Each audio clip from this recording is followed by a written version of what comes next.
Mes chers amis, me voici avec vous encore une fois. Je suis avec mon ami, mon papy, Petit-fils. mon pote, mon grand-père. Il est tout pour moi, hein. Vous voyez combien il est joli, il nous dira son âge. Et il va se présenter après avoir nous parlé de son âge et nous dire comment il a vécu. J'aimerais lui donner la chance de se présenter et nous témoigner de la vie. Il est avec sa fille qui va se présenter aussi. Comme il n'entend plus très bien, il pourra nous aider. Il va se présenter. Monsieur Régis, Oui, peux-tu te présenter? Voilà mon ami Régis. Est-ce que tu peux te présenter? Est-ce que tu peux te présenter? et bien sûr, Ok. je suis une vieille souche de 101 ans. Le poids des ans commence à peser sur moi, sur mes épaules et sur mon esprit. Mais enfin, je vais essayer quand même de prendre le dessus et de parler simplement de ce que vous aimeriez peut-être savoir, c'est-à-dire précisément. Oui, merci Régis. Régis, il a 101 ans, il vient de nous le dire. J'aimerais lui poser des questions. Et la première question, c'est de savoir ce qu'il a fait dans sa vie. Qu'est-ce que tu as fait dans ta vie? Dans ma vie, j'ai été un docteur de l'éducation nationale. J'étais tout simplement professeur de lettres classiques. La plus grande partie de ma carrière s'est déroulée ici à Nancy, au lycée Poincaré, d'où je suis parti en retraite il y a 31 ans, en 82. Et me voilà, je vis la retraite le plus sage possible comme tous les vieillards. Je ne sais pas si au fur et à mesure que j'avance en âge, j'acquiers de la sagesse. Je prie Dieu qu'il en soit ainsi. Mais j'ai besoin des forces, de ces forces, plus que des miennes. Mais j'essaie de collaborer, je fais tout mon possible pour être le collaborateur de Dieu. Ah, merci Régis. Nous apprenons que tu as été quelqu'un qui a beaucoup contribué dans l'éducation. Et d'ailleurs, c'est mon domaine, c'est ma spécialité aussi. J'aimerais savoir comment tu te sentais au moment où tu enseignais. Oh, comment je me sentais? Je suis content de ma carrière. J'ai essayé de faire le plus possible de ce que je pouvais. Je pense que les élèves en ont tiré profit, je l'espère du moins. En tout cas, quand je suis parti en retraite, mon collègue qui présidait les, les professeurs, quoi, là, eh bien, m'a éclairé, m'a montré comment j'étais vu un petit peu de l'extérieur, parce que on ne se voit pas toujours de l'intérieur. Face aux autres, qui est-on? On peut se poser des questions. Eh bien, ce jour-là, j'ai appris quand même que j'avais donné satisfaction. Et ça m'a fait plaisir. Ah, très bien, merci. Et je dirais que par rapport à nous, tu es d'une autre génération. C'est-à-dire d'une autre génération parce que nous, les jeunes, nous avons un style de vie. Par rapport à ton style de vie, à ce que tu as vécu, est-ce que tu vois une différence? Oui, oui, tout à fait. À haute voix, s'il te plaît. Je suis tourné vers le passé, moi. J'aime beaucoup la généalogie, retrouver mes ancêtres et essayer de retrouver un petit peu eh bien, comment on vivait autrefois. Et moi, j'ai eu cette expérience-là dans mes jeunes années. Je ne me reconnais plus aujourd'hui dans la société dans laquelle on vit. Je vis encore aujourd'hui dans ce passé, dans mon enfance, à la campagne, des études à l'école primaire, bien sûr. Puis la guerre, les études m'ont transporté à Lyon, où j'ai vécu toute la période sombre de l'occupation. Et puis, j'ai vécu des moments assez pénibles Ouais.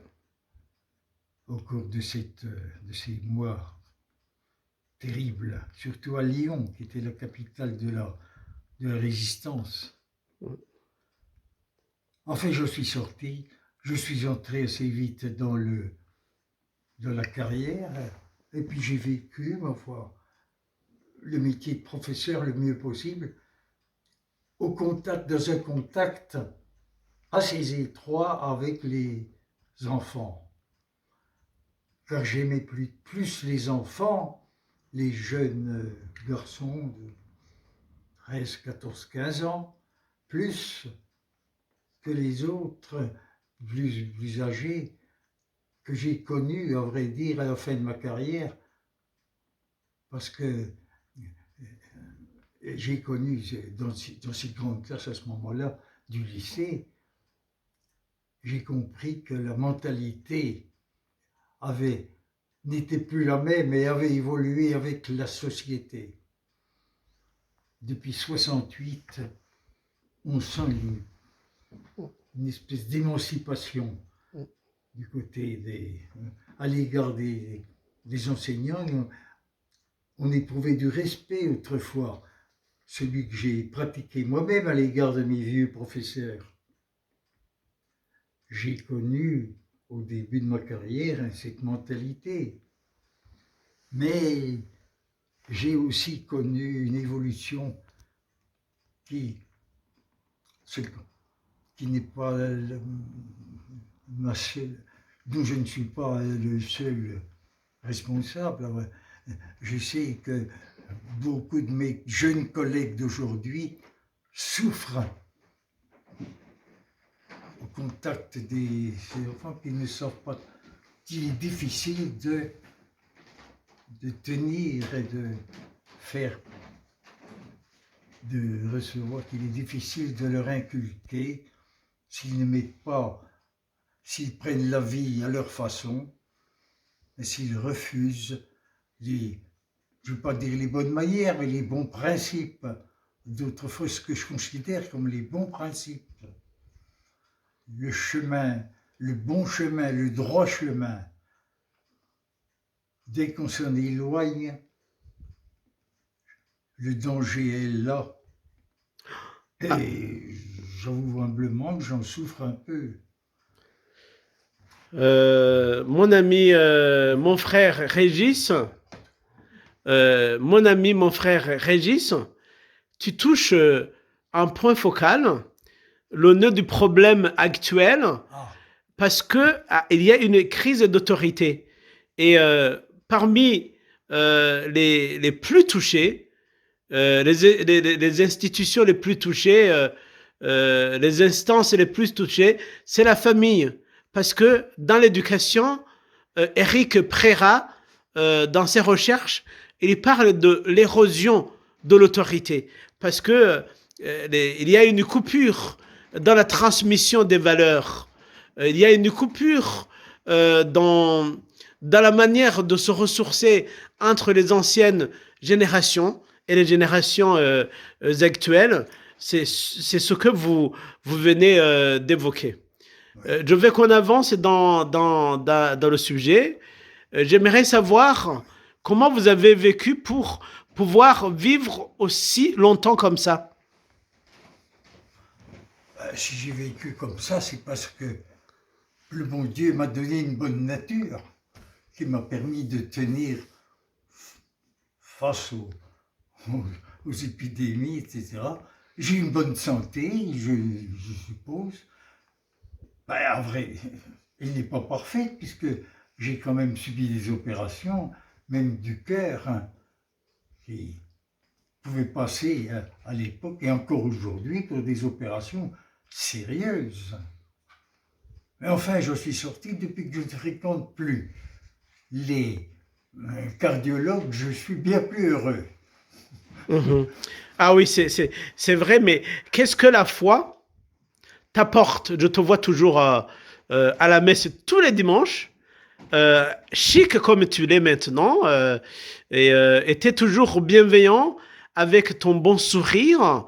Je te taquine tout le temps, tu me taquines tout le temps, tu m'as dit que tu es l'ami des jeunes, y compris moi, et j'aimerais savoir ce que t'apporte la foi, ce que t'a apporté la foi dans ta vie. Il y a une part de fidélité dans ma fréquentation de l'Église. De tout temps, j'ai été habitué à fréquenter l'Église de Montréal. Partout où je suis passé, j'ai suivi de près et c'était facile, peut-être bien plus autrefois qu'aujourd'hui. C'était relativement facile. Il y avait des groupes qui se formaient, que ce soit au lycée, puis à la faculté, des groupes d'étudiants. On se réunit tous les... Je crois qu'il y avait une messe par mois à laquelle tout le monde était très attaché et dont on sortait fortifié. Il doit en être de même aujourd'hui, je pense. Mais c'était une pratique fidèle et nourrissante qui apportait de la solidité dans la vie, qui apportait des qualités que je peux percevoir aujourd'hui, Dieu merci. Oui, aujourd'hui, nous les jeunes, nous vivons dans un monde de facilité. Nous ne voulons plus apprendre des choses par cœur. Or, j'ai appris que tu connais les fables de La Fontaine, que tu aimes bien. Bah oui. Ouais, j'ai entendu parler. Et quelle est, la leçon que tu peux donner aux jeunes générations? Oh, c'est difficile ça. La leçon que tu nous donnes pour que nous puissions vivre comme vous, pour vivre les valeurs que nous avons. Voilà. La question est difficile. Ouais. Qu'est-ce que je peux donner? Moi, je sais que quand je pratiquais l'enseignement, je tenais beaucoup à ce que les élèves meublent leur esprit de textes, des fables de La Fontaine, c'est entendu, une tirade d'un tragique d'ici Corneille ou Racine. C'était ce que je considère encore aujourd'hui comme quelque chose de solide. Et nul ne peut contester que ces grands esprits qui ont meublé la France au XVIIe siècle, la France classique, ben, sont toujours heureusement sur terre, si je puis dire, et dans les esprits, alors que tant ont disparu depuis. Bien sûr, les grands esprits subsistent, mais combien disparaissent? Et aujourd'hui, tout n'est pas parfait dans les conceptions. Il s'en faut beaucoup. Moi, j'aime la simplicité, je n'aime pas ces complications politiques ou autres. Je vois les choses que je considère sainement. Tout à l'heure, on m'a posé une question à laquelle j'allais répondre. Pourquoi, à mon âge, me voit-on encore à l'église du Sacré-Cœur? Eh bien, je vous dirais que c'est par fidélité, je l'ai dit, mais il y a aussi une autre idée, voyez-vous. Je me force un peu pour aller à la messe le dimanche, parce que je tiens à être comme une sorte de témoin au milieu des personnes qui m'ont pris en amitié. Je suis dans ma petite chapelle, tout près le plus près possible de l'autel pour pouvoir entendre, car c'est pas toujours le cas. Mais on forme comme une petite famille, et quand j'arrive là dans ma petite chapelle au début de la messe, je vois les sourires tourner de mon côté, et j'ai l'impression que si je n'allais pas, il manquerait quelque chose dans l'assistance. Voilà. Oui, c'est très touchant, c'est très important. Merci Régis pour cette interview.